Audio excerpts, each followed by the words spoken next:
In 1976, punk music was a vibrant and underground movement, making some powerful noise in the London music scene. But what had emerged as a live music experience was first captured on tape and released to the general public when producer Nick Lowe of Stiff Records teamed up with The Damned to release the first UK punk single on October the 22nd, 1976. New Rose. I've got a new rose, I've got a good. Yes, I knew that I always would. Hello there, it's Warren Hewitt here. Hope you're doing marvellously well. Welcome back to another episode of the series. If you haven't already, please subscribe, and if you hit the notification bell, you'll be notified when we have a new video. And if you're into production, you can go to producelikeapro.com and sign up for the email list and get a whole bunch of free goodies. The Damned were formed in London in 1976. Several of its founding members had previously played together in another early punk group, Masters of the Backside. Masters were managed by the Pistols' famed manager Malcolm McLaren and included future Damned members Dave Vanian, born David Lett, Captain Sensible, Raymond Burns, and Rat Scabies, Chris Miller, as well as future Pretenders leader Chrissie Hynde.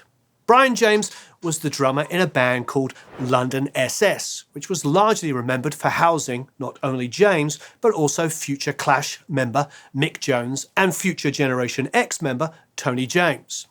Scabies had met Brian James while auditioning for London SS. While he didn't get the part, the two decided to form their own band, and James recalled, "We rehearsed and rehearsed for about a year with London SS, but it never really got off the ground.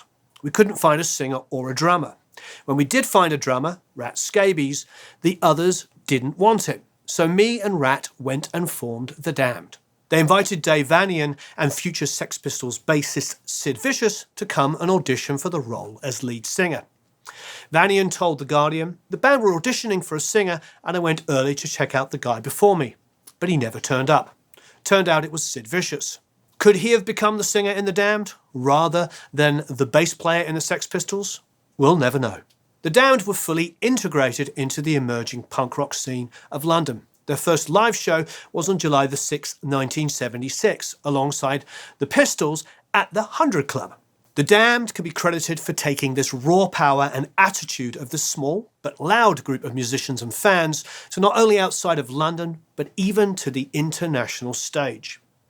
5 weeks before the Pistols released their landmark single Anarchy in the UK, The Damned released British punk's first ever single, New Rose, a track that would eventually bring the UK punk scene to America. The main riff for New Rose was written by Brian James in 1974, before The Damned had even formed. But it was with his new bandmates that the song really took off. James recalled, "When I first got together with Rat, we were still in the stages of getting The Damned together, finding a bassist and a singer and all that stuff. So I played him the New Rose riff and he just took to it like water. Bang, he was off. He just attacked. It was perfect. Now I had something I could build a song around."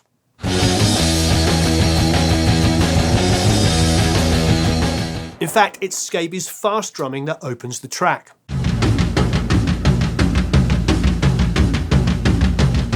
Of course, we now think of this sound as the epitome of UK punk, but in 1976, these musicians just thought of themselves as reimagining rock and roll. James told The Guardian in 2018, "We thought we were a fast rock and roll band, but the journalist Caroline Coon coined the term punk rock, so suddenly New Rose was the first British punk single. Everything happened very quickly after that."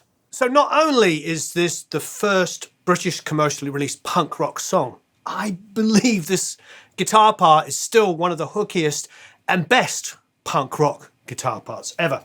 Borrows a little bit from a bunch of different bands, and what I love about what The Damned said is, like, to them, they just thought they were playing kind of rock and roll. And it is very rock and roll. So the intro almost is like jumping to that Flash. It's this.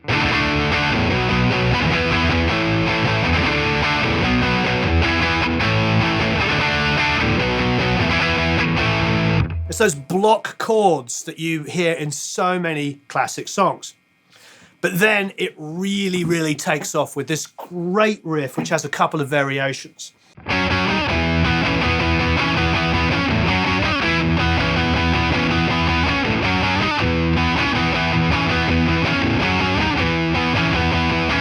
There's a variation on this, which I absolutely love, which pays a lot of homage, of course, to the Ramones, where they would always do that. We all know that from Ramones songs. So instead of doing that, it goes and does this.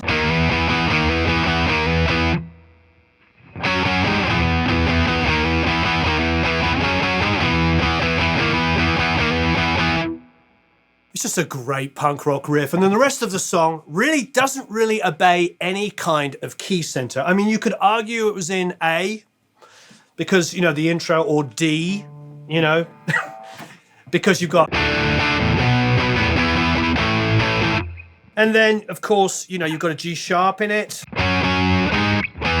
But then the verse part, after that intro guitar part, is playing a C, a B, and an A. So you've got a...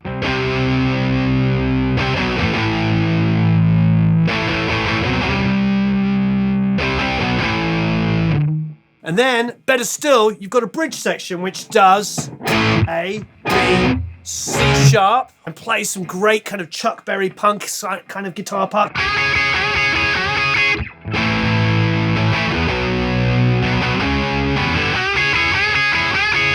I mean, it is an incredibly exciting song. First time you hear it as a kid, at least for me, you just thought, wow. And you read everywhere, punk rock. And you were like, that's what punk rock should sound like.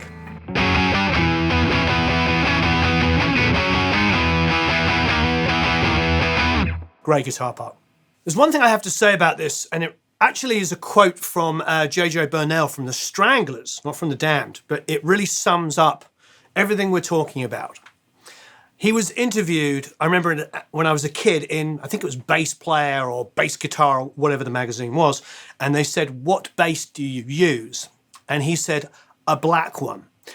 And I think that when I was sitting there sort of like reading and sort of researching and thinking about, you know, what guitar was it? It was probably a Les Paul. Sounds like that. It probably wasn't as much distortion as I'm demonstrating here. Sounds exciting. If you listen to the original track, it sounds like an amp just kind of farting out with maybe a cheap distortion pedal driving it. I'm not sure what it is. The point is it's not about the sophistication of it. It's about the energy of the part. And when J.J. Burnell said, a black one, I think he pretty much summed up the attitude of punk music, particularly right at the get-go in '76 when this first came out. James has explained that the song's lyrics were largely spontaneously created to match the guitar riffs that they were playing, without any real intention of writing a love song or having deep meaning. I got a new rose, I got it good. Guess I knew that I always would. I've got a new rose, I've got it good. Guess I knew that I always would. But James does connect the spirit of the lyrics to the energy of the emerging punk scene of the time. He said, some lines did express my excitement about the early punk scene. I got a feeling inside of me, it's kind of strange, like a stormy sea. It was everything I'd ever dreamed of. And there I was in London with everyone going crazy for it. I got a feeling inside of me.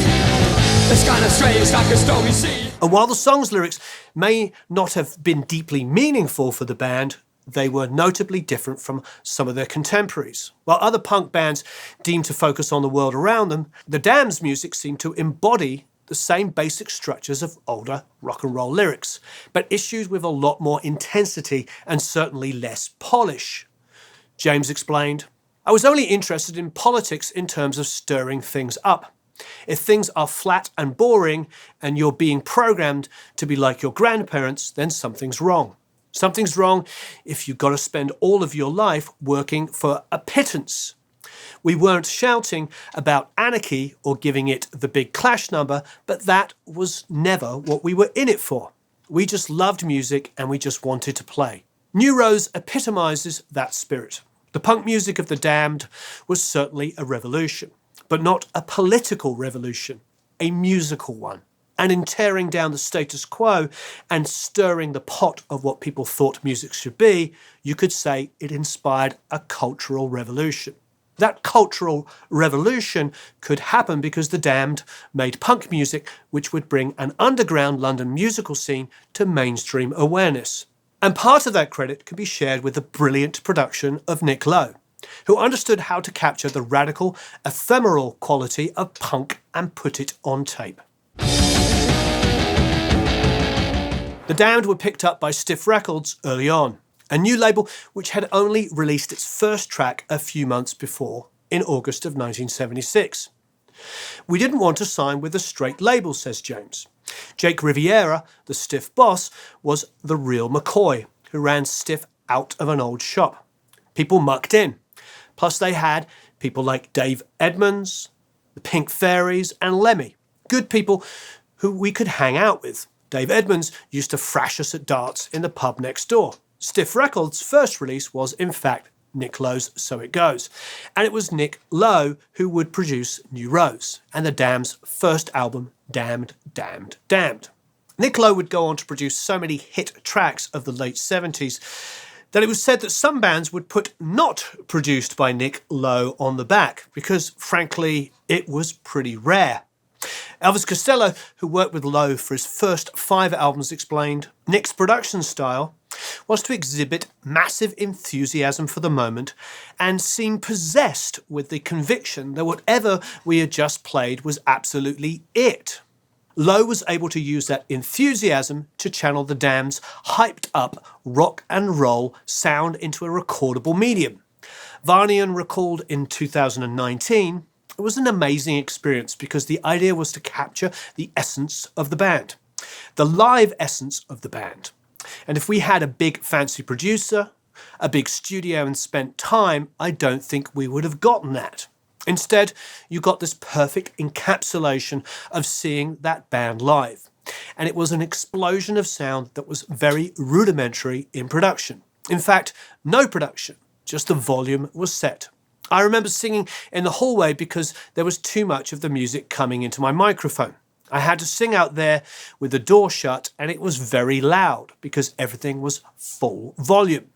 There was barely enough room for the band when we recorded it.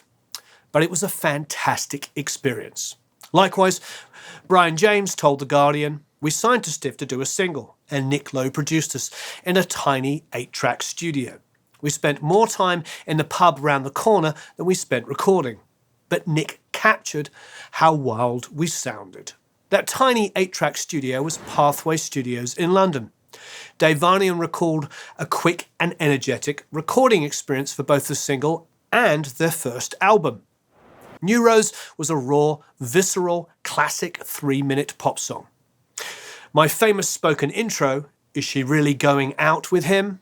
is from the Shangri-La's Leader of the Pack, which I adored. I'd just been clowning around, but everyone liked it, so we kept it. We recorded a whole album, Damned, Damned, Damned, in 2 days flat. In those days, there was never much food around. We were fueled by amphetamine sulfate and cider.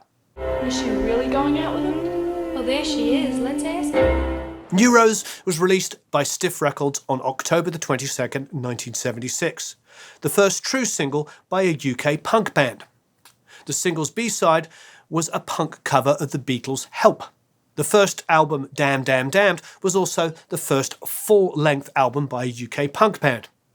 While the song wasn't a massive hit in terms of sales or chart rankings, its influence and historical importance is undeniable. It introduced the UK punk scene to a larger music public and took what was an underground, albeit loud, musical movement into mainstream awareness. It's really, really, really hard to underestimate how important this band and this album is. Neat, Neat, Neat and New Rose were 2 of the most popular songs that I remember as a little kid. Even as I got older and went back, those songs stuck their heads out. Everything about this band had the attitude of what made punk so incredible. Learning that the album was cut in 2 days, that it was done on an 8-track, none of that surprises me. The fact that it was Nick Lowe, whose career is insane. I mean, he's had singles as a solo artist, produced all kinds of bands, obviously very famously Elvis Costello, then played in Little Village with John Hyatt and Ry Cooder, as well as playing a session bass player with people. I mean, his career is phenomenal. But the Damned are an incredible band. They're bigger than their producer, even as big as Nick is. The Damned were able to sort of shift around. They introduced people to classic hits of the 60s like Eloise. They also introduced a whole new audience all over the world to one of my favourite bands, Love. Arthur Lee and Love got a whole new lease of life when the Damned covered Alone Again Or in 1987. It introduced a whole new generation of kids to that band. Captain Sensible went off and had a massive #1 hit with Happy Talk by Rodgers and Hammerstein. If there's one thing the Damned are, they are incredibly influential, not only for their music, but their freaking awesome taste.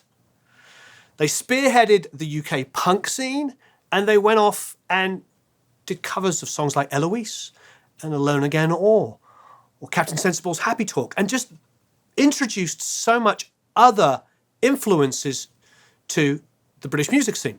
It's really hard to underestimate just how powerful and how important the Damned are.